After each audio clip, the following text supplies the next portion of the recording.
क्यों होता है बलात्कार? उनके धर्म ग्रंथों में इस तरह की निर्देश दिए गए। व्यक्ति एक महिला का कभी रेप नहीं कर सकता अगर वो सहमत नहीं तो नहीं करेगा। तो इसलिए 4 महीने की बच्ची के साथ, 10 महीने की बच्चियों के साथ, 1 साल की बच्चियों के साथ रेप सुने आपने?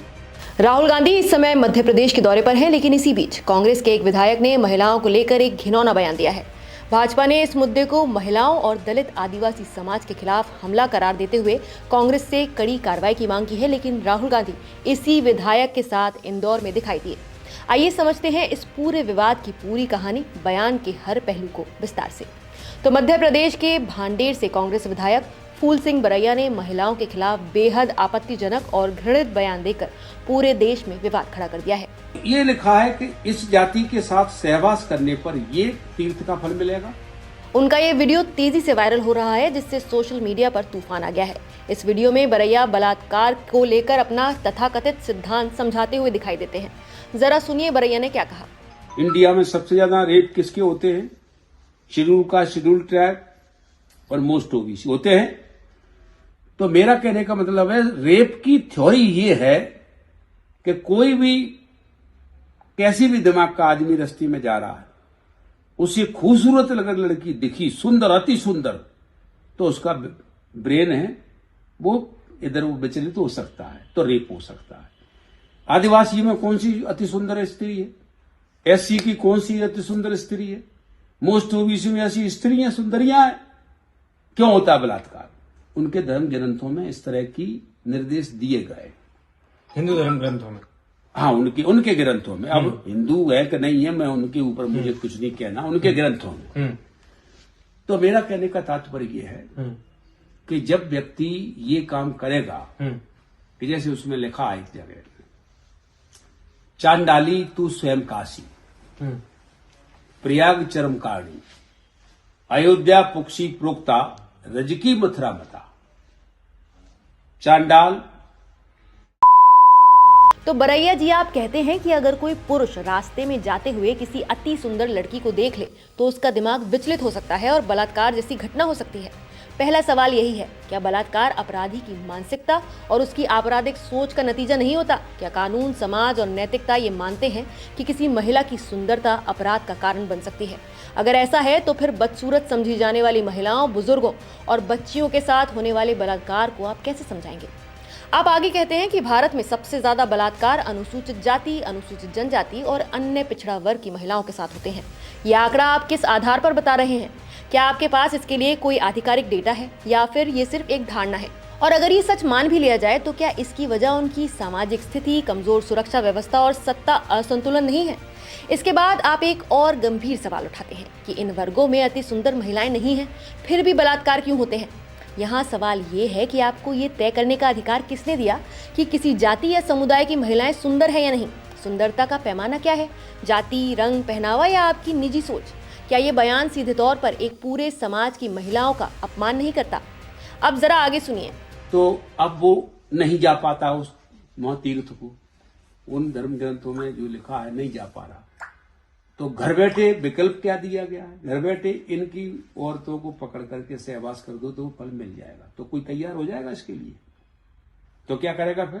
अंधेरे उंजेरे में वो क्या करेगा? पकड़ने की कोशिश करेगा। एक व्यक्ति एक महिला का कभी रेप नहीं कर सकता अगर वो सहमत नहीं तो नहीं करेगा। फिर इसलिए 4 महीने की बच्ची के साथ, 10 महीने की बच्चियों के साथ, 1 साल की बच्चियों के साथ रेप सुने आपने? सुने हैं? क्यों होते हैं? उसके ऑर्गन्स का रेप के लिए तैयार है क्या? नहीं, उसे दिखाई देता है कि इस जाति की महिला के साथ या लड़की के साथ रेप करूंगा तो मुझे वो फल मिलेगा। ठीक है, सुना आपने। बरैया जी के मुताबिक कुछ जातियों की महिलाओं से संबंध बनाने पर तीर्थ का फल मिलता है।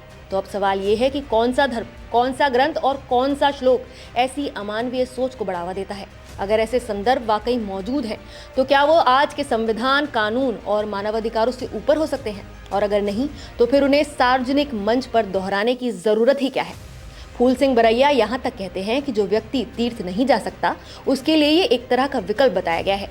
क्या आप ये कहना चाह रहे हैं कि धार्मिक आस्था की आड़ में अपराध को वैध ठहराया जा सकता है? क्या समाज को यही संदेश दिया जाना चाहिए कि आस्था और अपराध के बीच कोई फर्क नहीं है? अगर आप बढ़ते हुए रेप कल्चर पर सवाल भी उठाना चाहते थे, तो भी क्या इस तरह के उदाहरण और इस तरह की भाषा का इस्तेमाल सही है? सवाल आपके उस बयान पर भी उठता है जिसमें आप कहते हैं कि कोई व्यक्ति अकेले किसी महिला का बलात्कार नहीं कर सकता और अगर महिला सहमत ना हो तो बलात्कार संभव नहीं है। क्या ये देश का कानून नहीं जानता कि बलात्कार सहमति के बिना होता है? क्या ये बयान सीधे तौर पर पीड़िता को ही दोषी ठहराने की कोशिश नहीं है? बच्चियों, बेहोश महिलाओं और मानसिक रूप से असहाय पीड़िताओं के मामले में आप किस सहमति की श्रेणी में रखेंगे? इस बयान के बाद मुख्यमंत्री मोहन यादव की भी तीखी प्रतिक्रिया सामने आई है। कांग्रेस के नेताओं के और खास करके कांग्रेस के वरिष्ठ नेता राहुल गांधी आ रहे हैं और समाज में ऐसे जहर घोलने वाले बयान देकर के फूल सिंह बरैया ने जो सामाजिक विद्वेष फैलाने का काम किया है। मैं उम्मीद करूंगा कि राहुल गांधी जी आकर के अपने विधायक से भी कहे, सस्पेंड करे, पार्टी से बाहर करे, लगे कि हाँ उनके मन में समाज के बाकी वर्गों के लिए भी कोई सम्मान है। मैं उनके इस बयान की निंदा भी करता हूं और फूल सिंह बरैया विधानसभा के विधायक हैं, मैं मान के चलता हूं उनका अपना उत्तरदायित्व है कि वो इस प्रकार की बातों से बचे। मध्य प्रदेश के पूर्व मुख्यमंत्री और वर्तमान के कृषि मंत्री शिवराज सिंह चौहान ने भी इस बयान पर आपत्ति जताई। बेटियां मेरे लिए देवियां हैं। हम बेटियों को जाति और समाज में बांट के नहीं देख सकते। हमारे यहाँ तो परंपरा से ये माना गया है कि माँ दुर्गा, लक्ष्मी, सरस्वती का रूप कोई है तो बेटियां हैं और इसलिए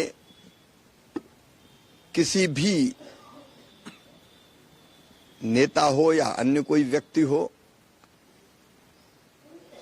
किसी भी जाति समाज की बेटियां, क्या कितना बांटोगे? बेटियों को भी बांटोगे क्या? भाजपा ने कांग्रेस से कार्रवाई की मांग की और कांग्रेस नेतृत्व की चुप्पी को मुद्दा बनाया। बढ़ते दबाव के बीच अब फूल सिंह बरैया ने सफाई जारी की है। उनका कहना है कि उनके बयान को गलत तरीके से पेश किया गया, पूरा संदर्भ नहीं दिखाया गया। उन्होंने कहा कि ये बयान उनका नहीं है। जरा सुनिए।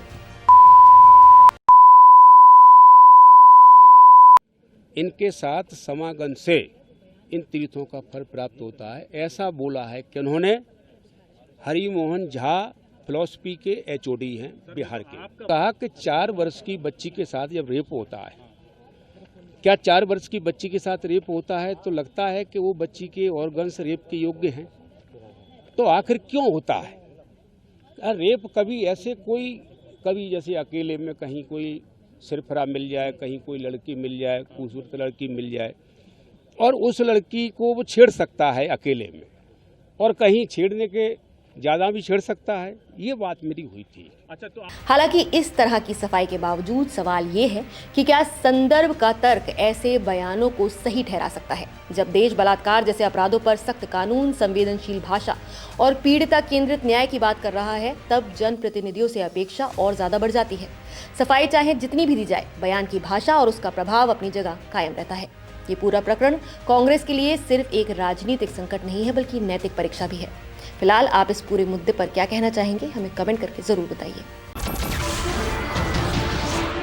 नमस्कार, मैं हूं मानक गुप्ता। अगर आपको हमारा ये वीडियो पसंद आया हो तो इसे लाइक और शेयर जरूर करें और हाँ, हमें सब्सक्राइब और फॉलो करना ना भूलें ताकि आप देश और दुनिया की कोई खबर मिस ना करें। तो जुड़े रहिए हमारे साथ और देखते रहिए News 24।